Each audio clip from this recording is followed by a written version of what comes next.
Welcome to the Great British Mickey Waffle. It's our August mid-month show, and whilst you may be sat on a beach sunbed, soaking up the sunshine, sat in your Great British summer in your garden, or maybe still at work and dreaming or yearning of some way out of there, or maybe even enjoying the most magical holiday of your life, who knows?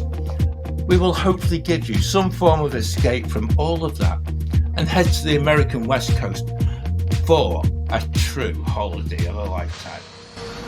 Now my wheels in motion and my windows open with the wind blowing in my hair.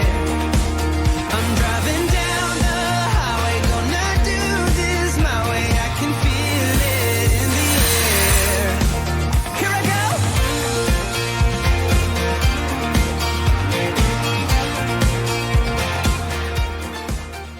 So, what happens when two Walt Disney World veterans finally step into the park that Walt himself walked through?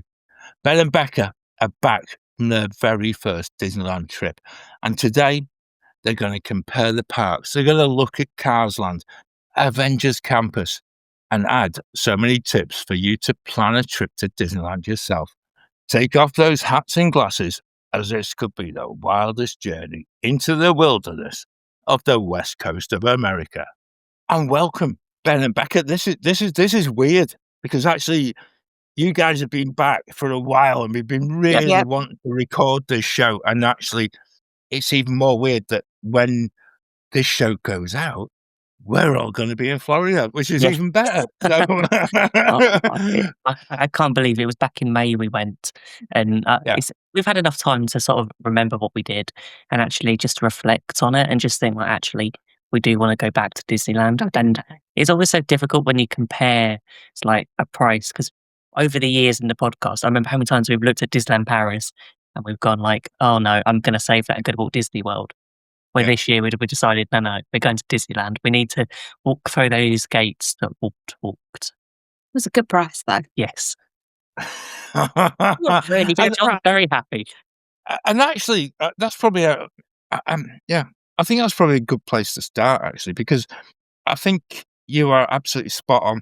And that whole bit, I know we said this forever in the day on the podcast as well, of you price up a trip to Paris and then you think, how much? And so you then start looking a little bit further. But you guys got a really good deal on this. And actually, I think what I'd really like people to come away from this whole show with is that willingness to accept that actually this is actually doable. And it is one of those trips that instead of thinking, oh no, we couldn't possibly do that or afford that, then you could actually do it. And I think that for me is where I'm going to be taking notes, because I think if we get a decent deal on this could be interesting. So go on, let us into the secret, talk numbers, and actually how you actually got there. We decided we weren't sure how many days to go for, but we did get dictated by how many day tickets you can get for Disneyland. So we went on to attraction tickets and also Disneyland's website and got like the most day ticket you can get is maximum 5 days. So we decided we're going to go for 5 nights when we priced it up. And we booked it as a package. We went on to Virgin. We also went on to British Airways. We looked to trying to get the best price to see what was available. Nearly booked with British Airways. We actually did book with British Airways to begin with, but make sure you can get one where you can get a deposit back or refundable. We didn't, but actually the saving we did when we moved to Virgin Holidays was so much more than the deposit. It was like it made a change. It was about £300-400 cheaper. So we went that way. And for the 5 nights, it's a flying economy from Heathrow to Los Angeles, and we stayed off-site. Which is very interesting compared to Walt Disney World. So when we say off-site, it was a 10-minute walk. Yeah. Which, actually, if you're on site, it's about a 10-minute walk. So it's not that much further where we stayed. Yes, you don't have the Yeah. perks of staying on site like you would if you have like early entry and that side of it. But to be honest, we didn't really find much benefit of that. If you're only 10 minutes, I'd much rather save because we had looked at it being Disney Vacation Club members because they've got a couple of resorts there. Yeah. You could, Yeah. booking them is so difficult unless you own there. So even at 7 months, Oh. it's really difficult to book. Even at 11 months, Yeah. it's difficult. You even have to wait list because everyone who's got them wants to stay there or at least book there and then rent them out. So it's Yeah. Okay. it's a That's a bit of difficult a one, shame. That. Yeah. Yeah. but it doesn't stop you from if you want to explore, like as in Walt Disney World, you can pop to the resorts and see what they're like. So we did Okay. have a nice sort of break on for days to just pop into See what they were like. Disneyland Hotel and the Grand Californian. So you can still do that. Yep, you Right. can still do that. I'm gonna take you back a little step as well because actually only having 5 days, actually it takes some getting your head around when you are certainly when you've been to Walt Disney World so many times before, and again getting the right ticket is the most important thing. You've also said that you went with Virgin. Now that for me is a really quite a prevalent one because I think as well you stayed at the Radisson before as well. Yeah, we did a night at Radisson at Heathrow before, Yeah. which I always find is quite a nice way to set up your holiday because then you Yeah. get there because it was a long flight. It was an earlier flight, so it was like 9:20, 9:30 in the morning. I didn't want to like risk driving up there and then get stuck on the M25. Yeah, exactly. I didn't want to wake up at 3 o'clock in the morning. It's one of those things for like Yeah. £60 to stay hotel. You pay the parking, and we just did the meet and greet car park in Heathrow, grabbed breakfast at the airport, which was quite nice. It's quite nice. We went to Giraffe. And it was which we didn't even know was still there. No, I think it's no. Be something else. I can't remember what it used to It be. used to be Wagamama. Yes, it used to be Wagamama's. It's now changed to Giraffe, but they're very good breakfast, good value. And the thing is, what do you do on a travel day? You don't want to spend too much because you want to save all that money for when you're in the parks and buying the merchandise. Yeah. Which is what we did. As you can see from the T-shirt that I'm wearing, but I can had feel to go for this one because it's got the Sorcerer Mickey hat on. Oh, cool. So Coming soon to Walt Disney World near you. yes, See, so that's going to be. There's definitely a reason why they changed that launch bay thing. They can sell more T-shirts. That's exactly it. And everyone wants the hat back.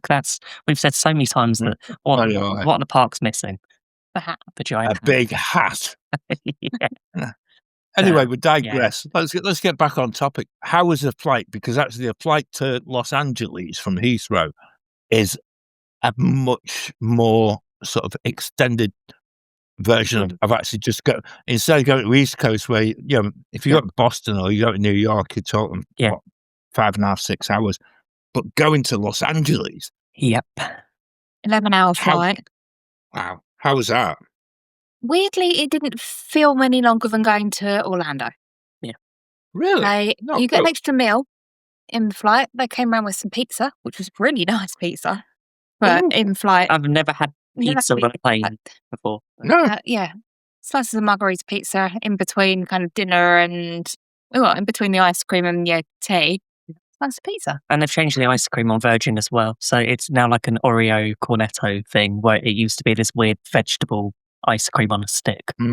Yeah, that wasn't good. Which, because I remember watching it once, someone said it's got broccoli or some sort of green vegetable in it. I was like, no, I'm going to pass on that. And I'm glad that they've gone to a chocolate option. Okay. Although I do miss the Fabs. Yeah, I do as well, Becca. Yeah. I must admit that they were a perfect flight accompaniment, weren't they? Yeah. Yeah. But now, if they've improved that, that's good. I shall bear that in mind for Do you my know what? Virgin flight.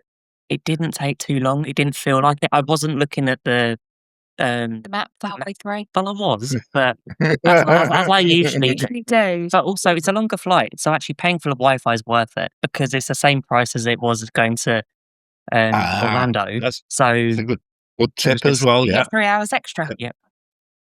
No, I couldn't complain. It was on the A350 1000, which is a lovely plane. I It's a can't flight. complain.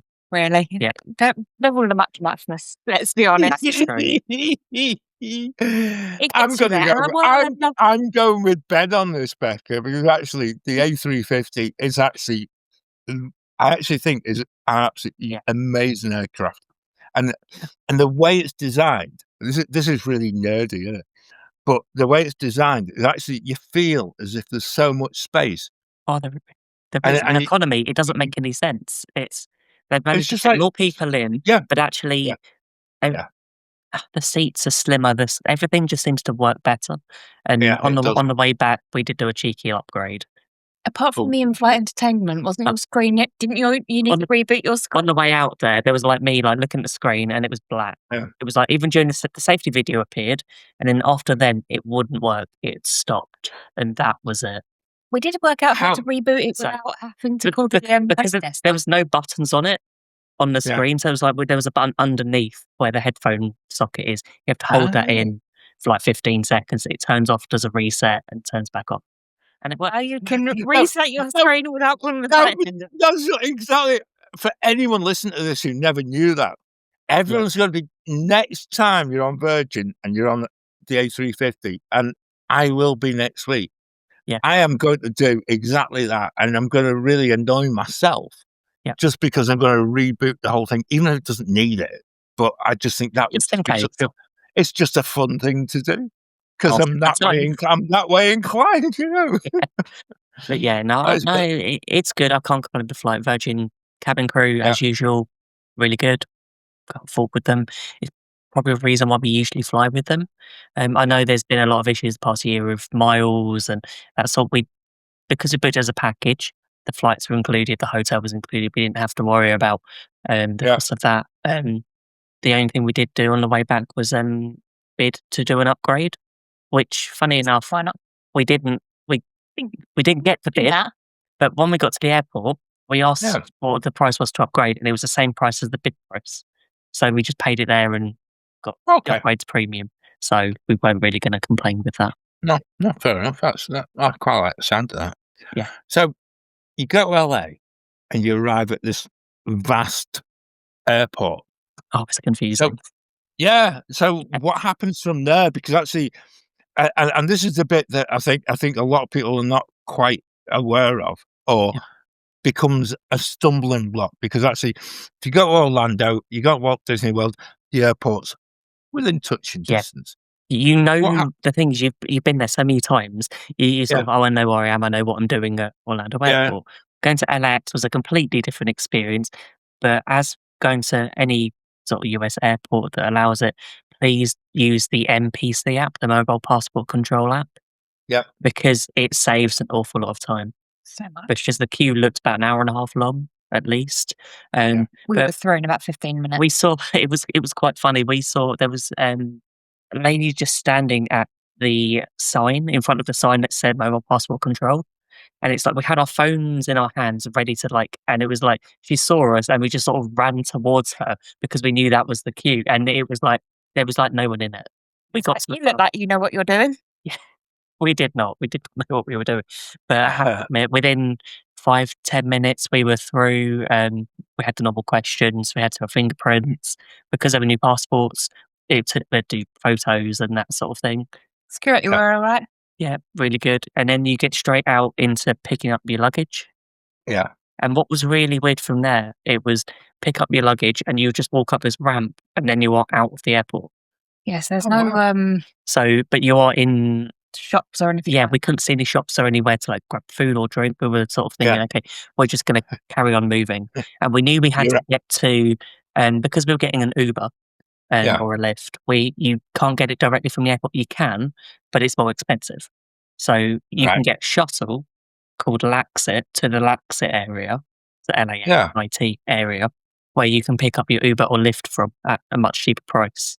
And actually, Okay. when you get off the shuttle and get over to the Uber and Lyft area, you'll see all of the Ubers and Lyft parked up there just waiting for a fare to come along. So So you're only going to be waiting 5 minutes max. you open the app, you choose the number. It's all numbered on the floor. So it says what point you're at, and you just choose that. Choose what vehicle type you want. and I think it cost us $65 to go from there with the just over an hour drive. I think just under an hour drive to Oh, the that's not hotel. bad. Oh, So see, I thought it was further than that. That's actually I think at that time of the day, so it was Saturday afternoon. Yeah, We Yeah. Saturday afternoon. we thought there was going to be a lot more traffic on the roads than we did. yeah.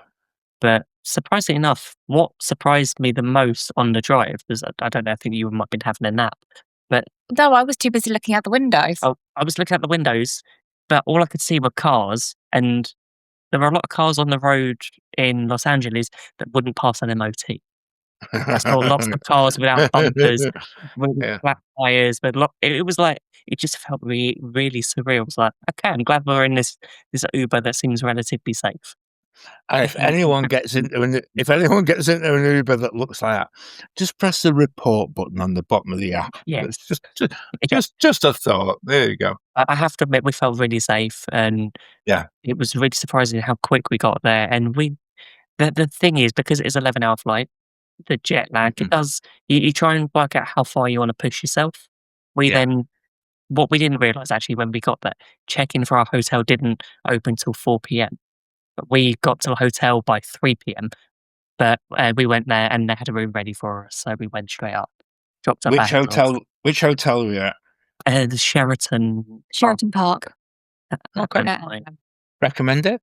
Yes, very much so. What we found when we originally were trying to work out all the different places that you can stay, because there are, when you actually look on the map, there are loads of hotels in that vicinity. We looked at how much they were to book individually, and the price when we looked to book it individually was more expensive than the entire package with Virgin. Oh, wow. So sometimes it's actually better to book with a travel agent or tour operator to work out actually whether they get better deals, because I'm wondering whether they do discounted prices to them than individually, especially if you're booking in advance. That's really worth thinking about. And actually, when you said earlier in the show is the fact that you were within walking distance anyway. So again, if it's one of them, was it worth the saving of not being on site to just being slightly? It's not exactly off site, is it? It's just it was 10-minute walk down the road. Just kind of one block over. Yeah, you were 2 crossroads away. Yeah, that's how it felt. Is that saving worthwhile? Yes. Yeah. No, I thought that would be the definitely. answer. Yeah. And where the 'cause parks I think that's are, a big thing, isn't it? Yeah. And where the parks are, it's like you've got the parks, but the you have to go through security and in towards downtown Disney, and the parks are one on the right, Disneyland's on the right that way, and on the left to California Adventure. So, but to get to the Disney hotels is the other side of downtown Disney. So it's probably 5 minutes more to walk to Sheraton Park. And it is to Disneyland Hotel. So that's nothing. I would love to stay at Disneyland Hotel. It is, I'd say it's a bucket list, but it's going to be one we'd do on a special anniversary trip, because I would much rather save the money and stay off site. Yeah. It's like that when you win the lottery or something like that, It's just I'll buy a DVC contract so we can just stay there. It'll be one of those. But no, I absolutely loved it. The hotel was good. You had the normal amenities. There was a restaurant there, there was Starbucks. There was a little just grab and go place. But we didn't really try. We did the grab and go place when we landed, because it's like we needed something to eat on a couple of snacks, and wanted to get our bearings and work out where everything was. So on the first day, we walked to downtown Disney, and on the walk down, we found there were so many places to eat. We didn't actually stop at many of them on that day. Denny's, IHOP. Two IHOPs, a Denny's, a McDonald's, a Panera Bread. Yep. A Cold Store Creamery. Yep. Probably smart. A Walgreens, a 7-Eleven. A Starbucks, a Blaze Pizza. Yep. It was quite a few. And this is just walking down on the way down there. Absolutely solid, that. I tell you. That's... And again, going back to the fact it's just like 5 days that you got park ticket for, you then feel as if that is going to be more than plenty for what you're looking at.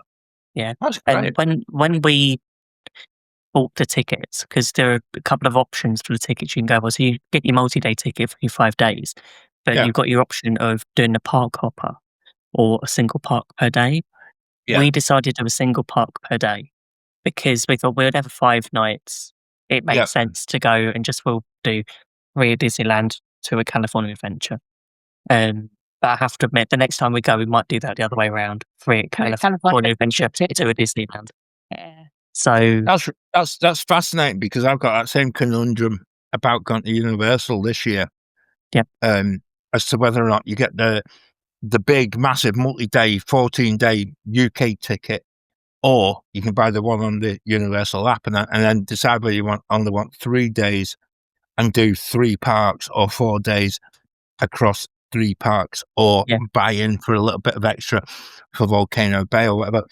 And actually, if you're there for just such a short time, the multi-park thing would I think would be kind of quite confusing, because you're then trying to do too much in one day, and you then end up with a ticket that you're actually not getting best value out of it, because when you're walking through the gates and you've only got 1 day in that park, you're going to spend all day in that park. Yeah, exactly. Yeah, and I think you feel compelled to. You feel like imprisoned within it. Yeah, because actually you want your best value for it, and I think that's really where my mind's at as well.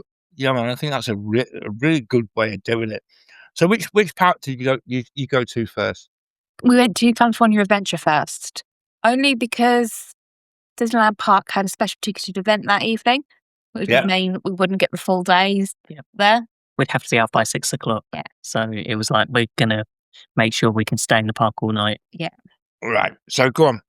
I'm going to put myself on mute. I'm going to let you guys just tell us all about California Adventure. Feels like the park Hollywood Studios is supposed to be.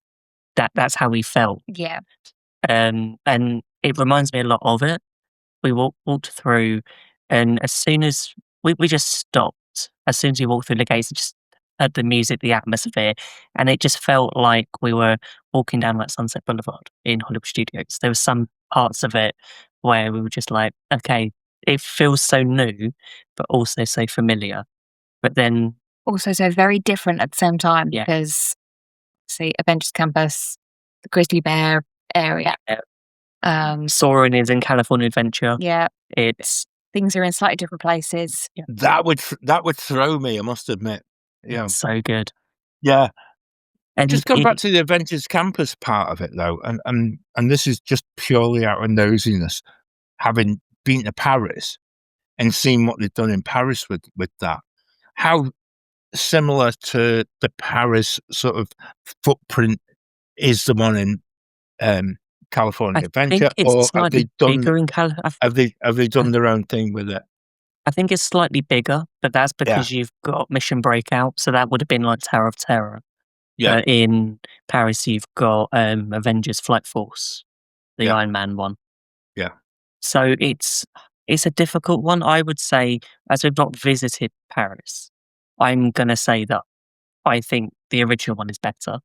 Yeah. Probably. From our experience. But what we got, you cried literally as soon as we stood in it. Walked in there was a photo op just inside, so I thought, we'll get that.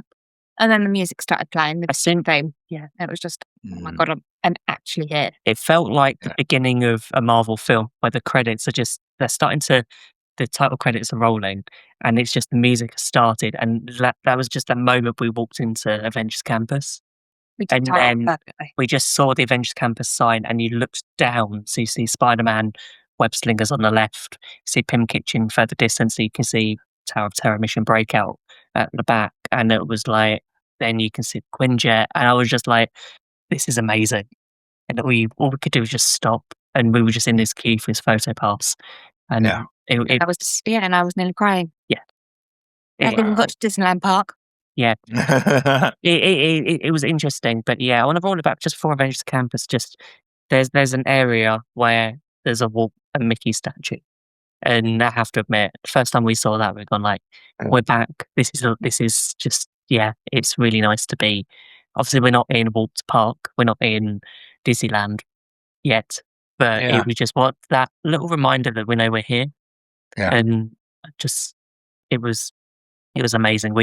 I would say the biggest surprise was I'd watched so many vlogs of Cars Land, Yeah. and the first thing we did was our plan was to join the queue, and we were going on Radiator Springs Racers, Yeah. and just walking through, following the queue, just seeing everyone, and I couldn't stop looking around and just trying to take everything in. And this was in the morning, so it was light. It turns completely different when you get a chance to do it at night. Do it at night if you get a chance. But Oh, the wow. queue is really good. I much prefer Yeah. that to what Test Track used to be. The queue. I'm not sure what the new Test Track queue is like. Yeah. But I have to admit the theming is spot on. The music, the ride is just it's like Test Track just on steroids. It's just so much. It's a Now, huge level up. The theming is incredible. see, I've That got a thing whole with this, Ben. area, Yeah. Yeah. Yeah. Go on, Becca. I said that whole area makes me less worried about what they're going to do in Magic Kingdom. Yeah. If Yeah. if they can get it even half as good as what Radiator Springs is, Yeah. it will be brilliant. And it will. I was always worried that it wasn't going to quite fit in with the Frontierland kind of theming, but actually the color schemes they have at Radiator Springs in Disneyland and the kind of deserty vibe, I think, will fit in quite nicely. I think you're onto something because Yeah. it's really weird because on one of our Wednesday shows, before we broke up for the summer, I know Ben, I think I was on a rant about the fact that, it finally Tom Sawyer's Island was being shut and things like that. And actually Ben shared that exact thought with us all and actually made us all think of actually, rather than being afraid of maybe what is to come, is actually what is actually already in California is actually a product that actually would fit perfectly within Magic Kingdom, and hopefully that will be the case. I'm still to be persuaded on it, but think we have with to be though, and I think until yeah, we see yeah, because Disney there'll be new concept arts every year that will tweak, that will change, yeah, and now in the process of building it, I can't wait to see what they do. But But I live in hope now. yeah, yeah, and I have to admit, Radiator Springs Race is just I'd seen so many vlogs about it, but it's so much different that you can't get from watching on YouTube, or you can't watch from someone's live stream on Instagram. It's yeah, just a different feel, which is good. Because I watch a lot of sort of vlogs when I haven't been somewhere, just so I can try and work out where things are, or just to sort of lower my anxiety a little bit, or just get excited for what yeah. I can see through the lens. But it is incredible. And the other tips, So, there were a couple of other rides there as well. They're very similar, yeah, but very different. Yeah. So what was it? The Mater's Junkyard Jamboree, Yeah, and Luigi's Dance the Rollicking Roadsters. Roasting Roadsters. I was going to say dance school because that's basically what it is. It's a bit like on Mickey Runaway Minnie's Running Railway, where you've got Daisy and you're in the car and it's like moving side to side and you're like dancing. It's yeah. pretty much like a Cars version of that. Was Luigi's Rollicking Roadsters, Oh, which was even better because we were doing it in the rain. oh wow! It wasn't raining in the queue, but when we got onto the road, it was then raining. So can't really complain. That's amazing, though. And again, that's why I love shows that we do like this, where we take people to different places, and we've been fortunate enough to do many over the years that we get other people in to actually chat about their holiday. But actually, you guys, this for me, we're getting to that. We're getting to that moment where I think we're all ticking every box that Disney's California Adventure is actually a must do, right? Yep. So we're getting there. There's just so much stuff within it that you think, yeah, we're like that. So what I'm going to do, I'm going to move us seamlessly, because actually, I know you'd mentioned about your t-shirt, but I actually put my Walt t-shirt on tonight purely because of the fact that I want that real vibe as we record this, about that whole feeling about going into Disneyland. Purely from that basis, I know that a friend of the show, Andy Goulding, is doing all the Disney parks within a 12-month period of time. And just that whole thing about being in a place where it all started. And I think that for me is the bit. And I just, I'm going to push across to you guys again, because I think this would be the most incredible thing, because as much as you've been to Orlando, to actually walk in Walt's footsteps must be mind blowing. It was, I have to admit, emotional.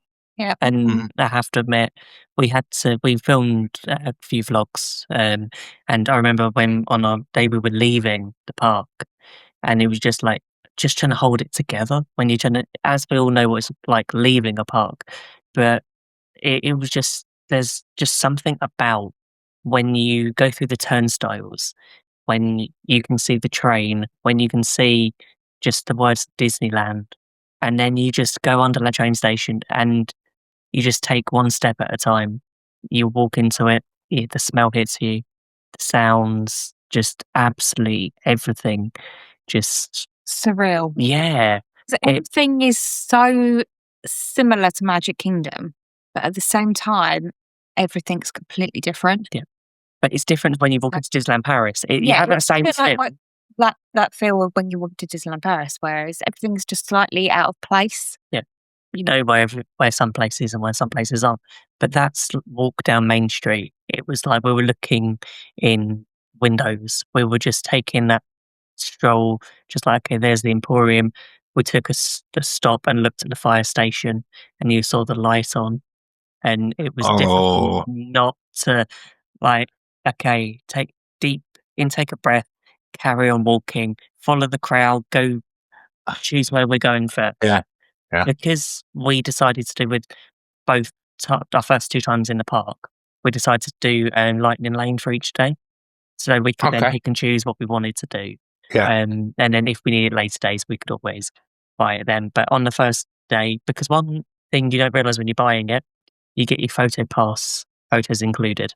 So you don't have to buy them individually. So with your Lightning Lane, you get all your photos. So actually, it's worth it to get your Lightning Lane, because then it just pays for your photos, and then you get the benefit of booking. So we'd booked Space Mountain as our first attraction.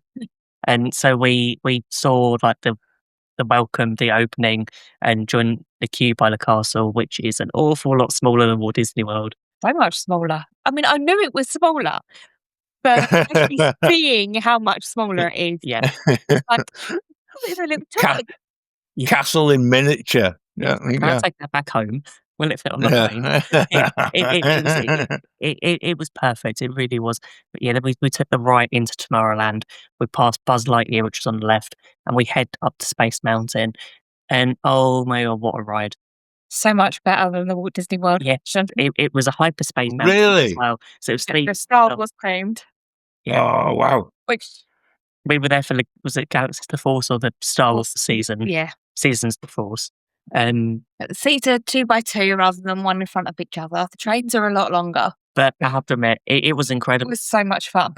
I didn't feel like there was no sort of pain, backache. It didn't feel uncomfortable like the one at Magic Kingdom. Hurt. Yeah. The music was incredible. It all fit. It felt like the overlay was designed for that. Yeah. And it did feel like they just bolted it on. Kind of wish they'd keep that overlay for always. I'd be interested to go back and do it without the overlay to see what it's like. But we were so impressed with it, I'd love for them to keep it. I just think this is a bit that really fascinates me, and actually, as someone who loves theme parks, irrespective of where they are in the world or irrespective of what company owns them and things like that, you become very aware that a lot of things are kind of copied and replicated and stuff like that. And I think throughout Disneyland, I think the biggest thing that really appeals to me is the fact that when you experience something that's totally different, it then comes home as to how Walt's words that the development of a theme park never ends, and it should be an ongoing thing. As soon as there's an idea left on there will always be that opportunity to change, and things should keep moving forward. Yeah. And it was for us, I think, going on Big Thunder Mountain, which we know wasn't going to be an option when we were going to Walt Disney World this year. And I'm Yeah. so glad we got a chance to ride it a couple of times while we were there. And I prefer it to Walt Disney World's version. I still think the Paris version's better. Paris is better. Paris is There number you go. one. Oh, that was going Disneyland to is be number that's- two. And Walt Disney World number three. Yeah, that was my next question because We've actually, done the one at Walt Disney World, that is. It has, Yeah. and we're not going to be able to do it again for another couple of years. No, that's Yeah. true. and if anyone's listening and you've got plans to go to Paris, the Big Thunder Mountain at Paris is actually just different open. level. Yeah. It's different level altogether. It really Oh, is. Where's and, the hour queue? Yeah, I would Yeah, queue an it hour is. for that. yeah, I would as well. And I don't often say that about rides in any And theme park, but I think that goes for a lot of rides, a lot of theme parks where you've never been there before, because sometimes you don't know what to expect. Yes, you're going to, in Disneyland, if you've been to Walt Disney World, you're going to come across a lot of attractions that have similar names. So, yeah, Yeah. Space Mountain, Big Thunder Mountain, Pirates of the Caribbean, Haunted Mansion, but actually queue for them because they are not the same attraction. Yes, generally some of them are, but they do give you a different experience. did you do Matterhorn bobsled? That's It that's was really closed. question. Oh, It Must was decide whether closed. that's a good thing or not. We wanted to do it, but it was closed. So we didn't have to book in for chiropractor afterwards. So Yeah, the only reason I was asking is because actually, when you mentioned about walking into the park, Yeah. and you had the fire station there, I remember last year we did a series about Imagineers, and always everything kind of always comes back to the original Disneyland Park, etc. Yeah. But having done that, I was given the job of researching Bob Gurr. Now, as a person, I didn't really know Bob Gurr before the show, but I've got to say, when you start looking at his handiwork and his design mantra that exists to this day within Disneyland, and but then also understanding that he's 90 odd years old and he still goes into the parks. He's one of these guys that I'm actually. I would actually go and I would just adopt Bob Gurr as like a surrogate sort of grandfather figure. He's just like, he just has that look of joy as to what he helped create, and it's just like, it's beautiful. It really is. It's just like, and it's so weird when you're walking in Main Street and you can see Matterhorn bobsleds, and it's one of those things you can see. It's interesting how Disneyland has very different sightlines to what they've done in Walt Disney World. Obviously, being a smaller park, some lands blend together more than others. But the one that surprised me how well I felt it fitted into Disneyland was Galaxy's Edge. It surprised me. I was expecting it to feel very sort of like, oh, this doesn't fit into the rest of the park. But as soon as we walked in there, and it was like, and we went and grabbed one wrap, we walked The right through. place for this. It was. We walked around, I think, first thing in the morning, opposite to someone else, because where the crowd was in a different way around. It took us about 10 minutes walking in Galaxy's Edge to come across somebody. It felt really surreal. Wow. And then we found a queue for Rise of Resistance. but no, that was only a half an hour queue. I think. It was a short queue in Disneyland. Yeah. We did That's find, the reason going there. Yeah. Rise of Resistance queue shorter. yeah, we did find quite a few queues, weren't too bad. But yeah, we did have the benefit of Lightning Lane on our first days there, and then later days we didn't use it as much. We decided to. Right. So was Galaxy's Edge within Disneyland an expansion, or did it take away what was originally there? I think it was next to, or did it take over Critter Country, or is that still there? I think, yeah. No, Critter Country's still there. I think it's around that area. So it's an expansion from where Critter Country, because Critter Country goes around to like Big Thunder Mountain, and Galaxy's Edge goes behind that. So there's like it's not called Critter Country. It's where Tiana's is, isn't it? Yeah. I can't remember the name of it. Yeah. But That's all right. all I can say, as we've mentioned the word Tiana's, I want to say it belongs where it does. Much more than the one does in Magic Kingdom. And the ride is the same, but your seating is different. So instead of side by side, you are one in front of the other. So it's So- like a flip on the Space Mountain bit. Yeah. Yeah, it's Yeah. like, yeah, wow. That's, And there's yeah. no safety bar either, No, you've got handles at the side to Side. hold onto, but no safety bar. which was difficult for Okay. me at the back because the The boat, yeah, the bar stop. But also, yeah. I think it was designed for a slightly larger person at the back. So there was a lot of room this side where I was doing this. And and you weren't possibly offering the ballast at the back to No. weigh the boat down, No. Yeah. Wow. And again, the whole of that design is something that if you have a look online, and I think it is on Disney Plus as well, when they were doing the original Splash Mountain, they were experienced the fact that because the drop is so severe, that the original boats, they had to actually experience the fact that when they were testing them, they were actually falling over. So I think actually, Ben, I think you're probably on it's that gravitational part of it that I think makes it such a thrill ride, especially in Disneyland, because actually I think that is that's where Imagineering goes to the nth degree, doesn't it? Yeah, it was brilliant, and I have to admit, we spent a lot of time. I'm trying to think which park. I still think California Adventure was my favourite park out of the two. Yeah. But there are some standout attractions that I knew I wanted to do, but I'm so glad we did. And one of them was Indiana Jones. Yeah. That became my favourite in Disneyland, I think. Wow, cool. It's weird because Dinosaur in Animal Kingdom is one of the only two rides that makes me feel sick. But Indiana Jones didn't. And with the same ride vehicle. Same ride vehicle, same ride system. Ah, right, okay. I love the story. Right. I think it's really good, and I can't wait for brilliant. Indiana Jones version Yeah. to come across to. Animal Kingdom. I'm gonna miss Dinosaur because we're not gonna make it. We're not gonna make it. We made it. I reckon I that's knew- something that I line knew in there you would. But Indiana Jones will make it. But I reckon they'll keep that line in there somewhere. I think they should. I actually think that would be just the most amazing little nugget of a nod to back to that ride as well. I think that'd be I think we should start an online petition. People say and that seems to be the modern way that people, if they don't get their own way, will start an online petition to change things. and I you think shout we about it should. on Twitter. So Yeah, I think we should do that now. I might do that. I mean, I'm in need of a Twitter rant. what I loved about Magic Kingdom, and because we hadn't been to Walt Disney World properly to do the theme parks for a little while, I was missing entertainment. And I know we've spoken about a lot of time that Walt Disney World is cutting it back, and I know Disneyland apparently is too. But I made sure that we had the opportunity and the time to see the Disneyland band. 3 times. Someone enjoyed it. Oh, cool. Actually, I think it might have been more than that. No, I think we're trying to catch it almost every time it was showing.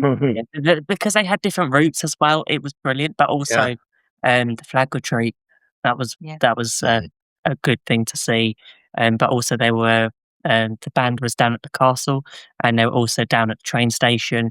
And there was one where we missed where they were walking up. So you can follow them and join them as they're walking up with the characters. So it's a really good way of doing it, and every time was usually a different set. That's impressive. The pianist was there as well, so I just needed some sort of live entertainment. Yeah. You also mentioned something that I think a lot of people, if you listen to this, we actually did a live show when Ben and Becca went back into the parks for the first time after lockdown and stuff. And to this day, for you guys to walk in and for me, and I know for Claire, flag retreat seems to be just something that nobody from the UK really kind of is there for. And you get wrapped up in a park day and just take the time, because actually it is the most moving part of a whole day within Magic Kingdom. No matter if it's in Orlando, no matter if it's in Anaheim, it is the most beautiful thing to watch. And when you guys actually were live, we were on a live show, and I think Claire and I were holding the show together from the UK, and then you just walked under the bridge, and I think all of us were just in that complete, oh my word, what have we just what have we just stumbled upon?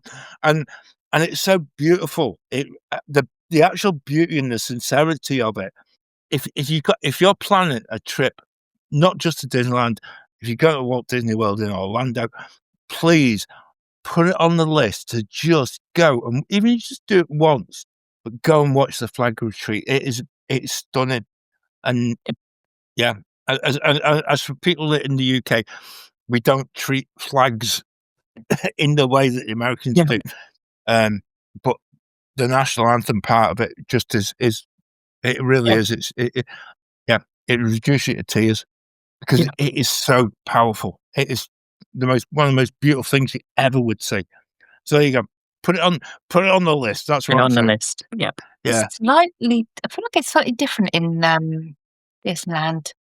I'm gonna have to remember the Disney It's version. longer. Or the one that- Yes. Yeah. That would do me. Was- It actually it's actually quite it is a proper ceremony, and actually even the one at Walt Disney It World, just reminds me back to those times during COVID where they did that every day when the parks was closed. yeah, And it's beautiful. that's what It's it absolutely struck stunning. to me during sort of like the time like 5 years ago, thinking about actually where we all were in the world. Yeah, But that yeah. routine that happened daily, and it's just something how you respect other people's the way other countries do things, and it's just something that you just get that moment just to actually just take part, just by watching, just by listening and understanding what they're doing, and it's definitely something that I think Disney do very well. Yeah, it's beautiful. It really is. Yeah. I'm going to move us on because otherwise I could just talk about flag retreat forever, and that's That doesn't mean you're booking a trip then. We always well, cost yeah. each other money on these shows. Not yet. I'm going to leave the evening to one side just for a moment. What I'm really, I know as a show we get kind of wrapped up throughout the year on a Wednesday usually, and occasionally on the main podcast as well. But let's talk about food, because actually loads of people, for loads of people going on holiday, that is the be all and end all. Yes. How does the food compare? I'm just gonna put that one out there. Okay.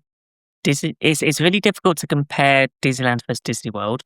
Yeah. I'm going to say if I had to choose which one's better just overall, I'm going to go Disneyland is a lot stronger in certain areas. So the things like the quality of food is miles better at Disney. Things feel fresher. Ooh. There are more unique foods. Or if you compare a churro, it's not over baked. It's fresh. It tastes great. There's a variety, so many different options. You just focus on that. But then you've got beignets. You've got all of those sort of like unique snacks that actually the Walt Disney World do. But you have to go out of your way to find them. But Disneyland do them better. And I just think it's the audience that they cater to. Disneyland are focused on locals. So most people that go to Disneyland are locals. They're going to switch out things more often. There are going to be more events. So a bit like the Star Wars season. So there was unique like lightsaber churros. There was different themed stuff to that are going to more attract locals to revisit the park again. Where Walt Disney World is more of an annual. But if you get it wrong for the locals, then they won't be buying your food within the park. Whereas you can, and especially when you want a meal as well, when there's so many places, 5-10 minute walk down the road, just out the park. For morning and breakfast, because we were up early, we decided to go to McDonald's. We went to Panera Bread. It was a sort of ideal sort of breakfast to start us off in the day. And then we just went snacking through the park, and I'm trying to think what else we had to eat. Do we have the pretzel? The Hank Pym. We did. We had the giant pretzel. I will say the one at Hollywood Studios is better there. The one from Baseline Tap House. I did find the one at Pym's Kitchen a little bit dry. Yeah. The sauce was good. Sauce was nice. Needed more sauce. Needed more. Yeah. And I was thinking the mac and cheese. Oh, the food at Radiator Springs was amazing. There was so many. It was the cone, the mac and cheese cone. Cheese cone, and we had a So- banana banoffee churro as well. Yes, the banana toffee churro was amazing. I'm just. This show is now making me hungry. What did you do? I was about John? to say that. It's I really regret not having more time at California Adventure Yeah. because I really wanted to try so much of the food in San Francisco, so they've got an area themed to Big Hero 6, and it is mostly food. and we found they'd had a unique drink, which was basically pog juice. Hog juice, So it was like we're buying that. It was really nice. It was refreshing. It was sourdough bread, lovely. yeah. We did have the mac and cheese bread bowl. Sounds like we've had a lot of We mac had and a cheese. lot of mac and cheese, but there was a teriyaki chicken thing that I really wanted to try, but never got round to. And I think it goes with That's another bit. the downside of going for only like 4 or 5 nights is you get to see all. Yeah. And when you get to Walt Disney World, it's like, okay, I might be able to get a few of these through, but you still never get to everywhere you want to by the end of it. You just want to rebook and go again. We But do any sit down restaurant. no, because we thought we wanted to just do all the attractions was the main focus and then Yeah. explore. We looked at the menus for the sit down restaurants and went, I don't want to spend that much time sitting down where I feel like I want to try all of these snack options. I want to try these quick service options. So we can just take a bit of a rest and then move on. Yeah. It did backfire with a little bit of jet lag when we got towards a bit later because we were getting a little bit tired. Although But we went to one lounge bar in Grand California Hotel and had their Yes. truffle fries. they were nice. The drink was nice. I think it was on our last night. Yeah. And it was just a time we wanted to just be out of the park for an hour or two. We went to the Grand California and just Sat sat. in the lobby, and then someone came over and asked us if we wanted anything to eat or drink. The lobby's actually a bit of a bar. So there's Oh, a wow. bar attached to it. So Okay. there's like, you sit down, there's menus on every table when they charge. My kind of Food place. drink. I like that. I couldn't Wow. complain with that. Wasn't too Yeah. expensive. And there was live music. Yes. And it Bonus. felt so much like Wilderness Lodge. Oh, cool. Yeah. So I like that. I like the whole thought of that, and I think as well. I probably put in the proviso as well. Again, menus change this, that, and the other, and just go and have a look. and the best now thing- because they've the got best the thing 70th is- open, Yeah. because we were there when they were decorating the park for the 70th. So we saw the tail end of we saw a few of the media sort of recordings they were doing. Yeah. We were in the park at the same time that Lin-Manuel Miranda was. I know, and we missed him. Oh no! So annoyed. So Oh, yeah, wow. all the filming and all of the recordings they Yeah. were doing for the 70th celebration. Something for It's American Idol. American Idol. There were records at American Idol that week, and he was one of the judges or hosts, There you go. coaches. So there was a lot of filming that was going to the park at the time. But it was Yeah. only when I looked at my phone like a few hours later, we weren't that I'm far. paying attention. Yeah. So Yeah. but yeah, and there's just something about just Disneyland. I love being able to not walk from one part to the next No. because we didn't have the park hopper, but everything felt close.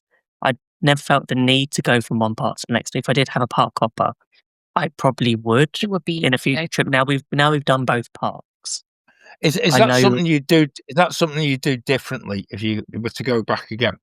I'm torn between going for the park hopper or Yeah. adding Lightning Lane because you can Right. pre-book Lightning Lane on your ticket and have it every day of your trip, which works out cheaper than buying on separate days. So it depends on how many days you want. Or Yeah. I'd probably just book Lightning Lane and do one park per day because I'd do one or the other, probably not both.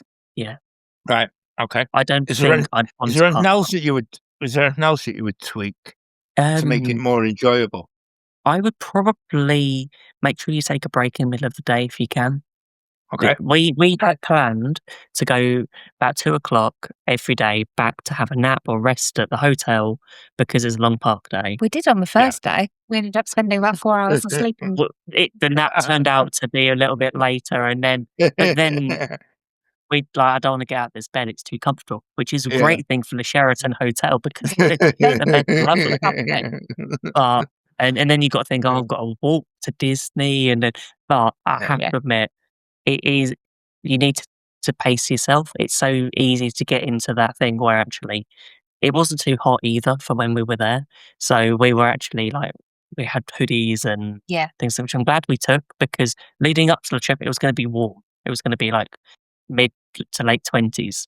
But when we got there, it was 16 degrees. And it took us to our Oh, wow. third day to get into the early 20s. But on that day, when we did the live show, John, we got sunburned. So somber. And that's the thing, So, isn't it? You know, yeah. I think that's, you know, we were caught out years ago when we Yeah. went to Vancouver in the middle of summer and ended up Yeah. buying winter clothing because we were ill prepared for. Summer, that sounds hot. And Yeah, exactly. Yeah, yeah, it still rankles to this day, Yeah. and we're nearly 20 odd years later, and I still remember buying think like hoodies, and just like, no, this is so wrong. the biggest thing that I would probably change is looking at the time of year you're going and knowing what is on. Yeah. So we had booked relatively, I don't know, Um, 6, 7 yeah. months in advance. Yeah. But then by the time that we got to going, the Star Wars stuff had been announced. So that had to change like the day we were in what park because we had to change that. Then also we were optimistic that the 70th stuff was going to begin 1st of May or sometime. We weren't sure when. But that was then after our trip and we couldn't move our trip a few weeks out. So it was a shame we missed that because we wanted to see, hoping that because they don't announce things, aren't always announced how in advance for when you book your trip. So it's a bit like we'd love to have seen the Walt Disney animatronic, which is out in July. There was a lot of things that were opening in May, and then you had like parades and fireworks, and then you had different things that are happening from like July onwards. So So for a lot of time during the year, fireworks were only on a Friday, Saturday, and Sunday night. Yep. And Fantasmic is the same; it's only on the weekend. Yeah. So unless you're there in that park Yeah. on that week, night, Yeah. because the night we that the night we had planned to do Phantasmic was the Sunday, was the Sunday, but it was closed because Yeah. they were doing the Star Wars event on. so we didn't get to see it. And that's something I'm struggling to get my head around that as well. Yeah, That is Don't something to release really these be on. things about But it is open every. tickets. But it is open every day during peak season. It's trying to Yeah. work out when it's off peak and when it's peak. Okay. Generally, it's American holidays, so you're going to have like President's Day in February, Easter, summer from like end of May, end of May, Yeah, what's the last week of day? Memorial Day Memorial Day weekend. through the summer.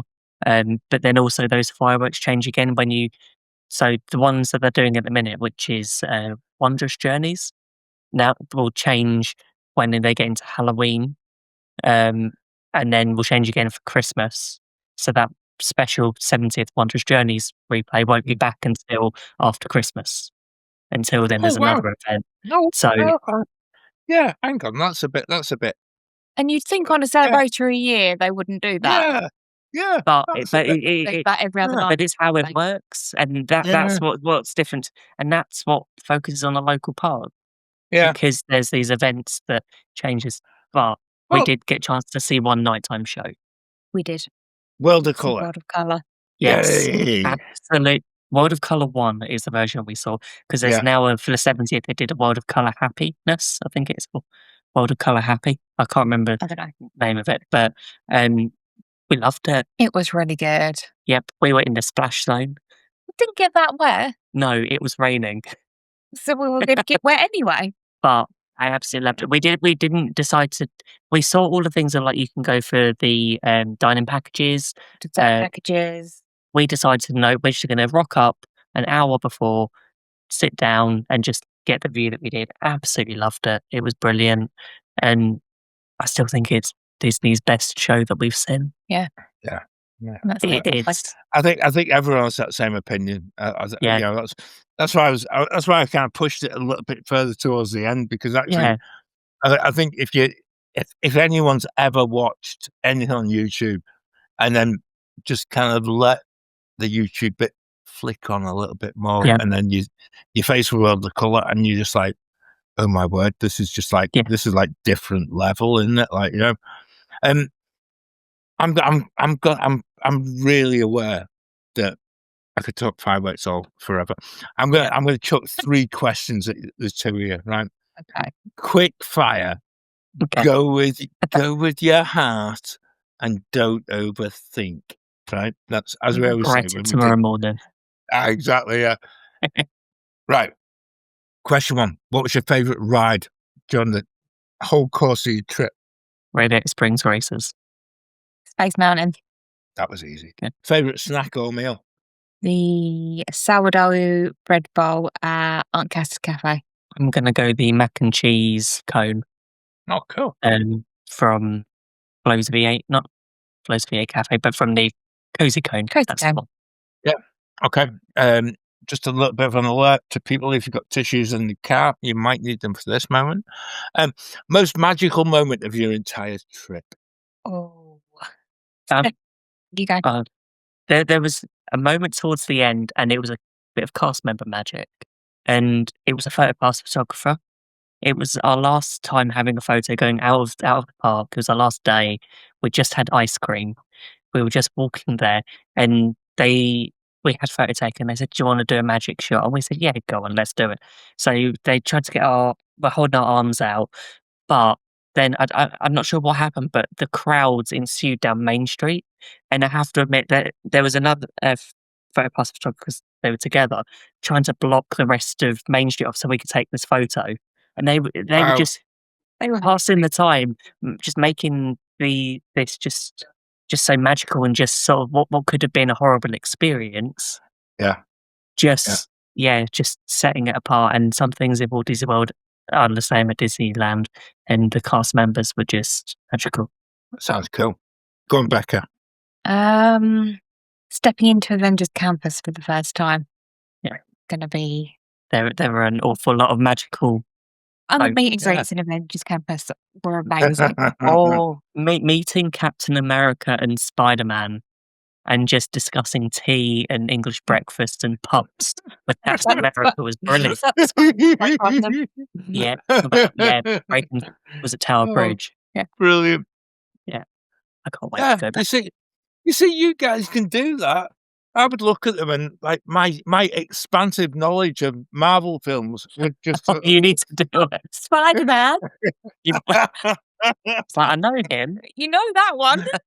Yeah, but the thing is, I know them from the comics, and Yes. that probably ages me more than anything else. Is the fact that before they became on the big screen, it was more a comic thing and things I'll like tell that. you what I love about Avengers Campus is Yeah. how soon a film is in the cinema and how soon a character is a meet and greet. Yeah, Because I know recently the Fantastic Four First Steps film was out, and now you can meet the Thing, and amongst others, in Avengers Campus. Avengers Campus.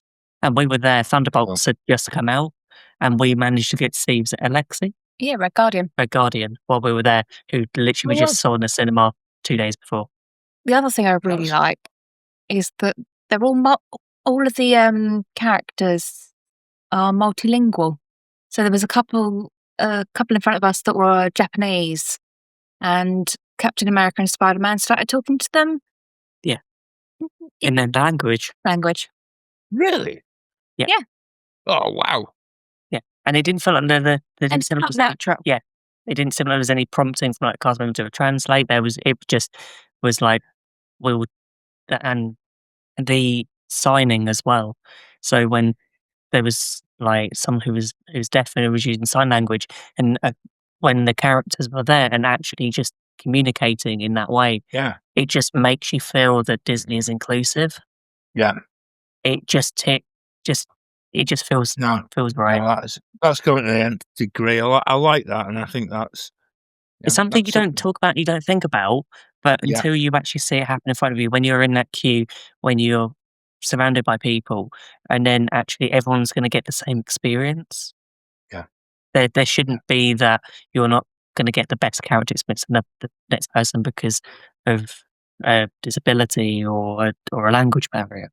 Yeah, I'm gonna move that on again as well, because did you actually film any of that as well? Because this is a Yes. bit that Not intrigues me. maybe Because, might not have been that exact one, but yeah, Oh, we filmed quite a lot of the meet and greets. yeah. right. Yeah. So are you actually going to put that on the vlog as well? Yes. Yeah. That was my It question. it will Because, be part of it. We have quite a few videos that I think needs to piece together, but there will be some sort of highlights. There'll be some sort of vlog that we will put on the channel. oh, cool. No, Yeah. 'cause Probably including a bit where I'm trying to stop crying as we're leaving Disneyland at the end of the trip, because I don't know when we're going back yeah, to Disneyland, but there's something about we just stood right outside the train station on the way out and yeah. just took a moment, just took it in that we've just been in Walt's Park, and it's been a long time coming, and I'm so looking forward to going to be in Walt Disney World soon to experience and see what the magic is, because it's been a couple of years since we've done Walt Disney World properly. I can't wait. It's going to be so good. Yeah. I'm looking It's forward just to I'm looking forward to your vlogs, and I think uh, that's a bit that if you're new to us and you're listening on the podcast, if you go to our YouTube channel, Ben and Becca's vlogs will be on there as well. And just have a watch, because they're very professionally done. I must admit, no yeah, effort goes into them at all. no, but I compare them to other vlogs. I must admit the difference is night and day. But I won't give a shout out to American vloggers who don't know how to vlog. But I'll leave that for another time. Um, sorry, I'm trying not to laugh. Do you know something, guys? I could talk forever about this and actually give you guys that opportunity to as well. I think what really appeals more than anything else is actually to go and to watch the vlog and just to piece it all together, what we've spoken about on this show, and actually see the visible parts. Because actually, Yeah. when you did the live show with us, from Disneyland, and we were quite surprised we actually managed to hold the Wi-Fi together and things like that, and probably cost you a fortune on your phone when the Wi-Fi dropped out and things like that. But we don't claim for expenses on this show. Um, It was good timing, actually, because as soon as that was the first day we had proper sunshine and it was Yeah. properly warm. oh, So it was like just for the live show, the sun arrived. there you go. You see, perfect. Yeah, we always take the weather with us on the Great British Mickey Waffle. Yeah, so um, I'm going to finish us, and I'm just going to say, just thank you for costing me a whole lot more money. Because it is, like I mentioned Andy earlier in the show, and it becomes like a bucket list thing to go and see every castle in the world, etc. And yet Disneyland seems quite inaccessible, and yet what you've actually made it is totally accessible from the UK, without a whole lot of hassle, and without having to plan a complete massive trip and things like that, which you tend to do, or I tend to do when I go to Yeah. Orlando. So, yeah, I really do feel that for me, that is such a perfect way of basically making Yeah. people watch your vlogs as well. I think it's so easy Um, to look at something and go, it's far away, must be expensive to do. And I think yeah, there are so many different sorry. ways of doing a holiday. You have to work out what you want from it. And for us, this trip was just revolved around walking to Walt's Park. The Yeah. rest of it came with it. That was our focus. I mean, and we kept it small. And by Yeah. going, that was our focus. Where do we want to stay? Close proximity if we can, because we want to be able to walk to the parks and back and not have to worry about getting shuttles, cars, transfers to a hotel and at the end of every night and Yeah. have that added cost or that Perfect. add to your time. So it just, and then by the time we Oh, actually looked, investigated the price of it, and it was like, it can be cheaper, just depends on what time you go. I think that's exactly it, Ben. I think Yeah. yeah, I think I can feel a little bit of sky scan. I can see sky scanner Very getting a little sensitive bit. about that. Anyway, I'll tell you what, I'm going, and this is the fun thing about doing this, is the fact that when people are listening to this, we are all going to be in Walt Disney World, and Claire's there at the same time as well. But what you will also be able to listen to is the next podcast episode, which we haven't recorded yet, even though I've got days before I actually depart the country for 3 weeks. But we're going to try and reimagine what World Showcase in Epcot. So put that in your diary. 1st of September. It'll be with us very soon.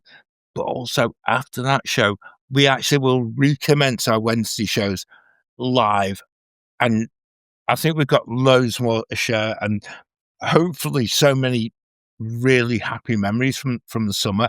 Yeah. And if you're listening to this and you're in the middle of Corfu and you're thinking, I'm fried, I'm on a beach and I want to go somewhere else, I just hope we can provide a little bit of inspiration to the fact that it doesn't matter which Disney park you want to go to. You come back and you want to talk about it for the next 52 weeks of the year. And it's just like, and if that's the case, come and join us on our socials, because actually we are at GB Mickey Waffle. Join us in the Waffler's Arms on Facebook. It's a lovely community. And if you're joining for the first time, I know lots of people are listening to the podcast for the first time recently. Having read some of the words that I've written about my last year's trip, if you actually got as far as this for me to thank you, then I appreciate that. But people are joining us all the time, and it's such a great thing to know. And I can only say thank you from the bottom of my heart.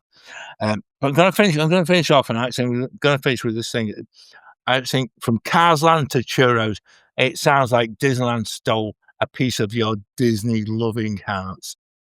We hope this episode has given every single listener just a taste of why Walt's original park is worth the journey. And actually, for someone who talks about a long walk home, I think that becomes the epitome of what your trip has been. Like I said, we'll catch up on the vlogs, and I'm looking forward to that. So until the next podcast, 1st of September, put it in the diary. We'll see you soon. See you real soon. Now my wheels in motion and my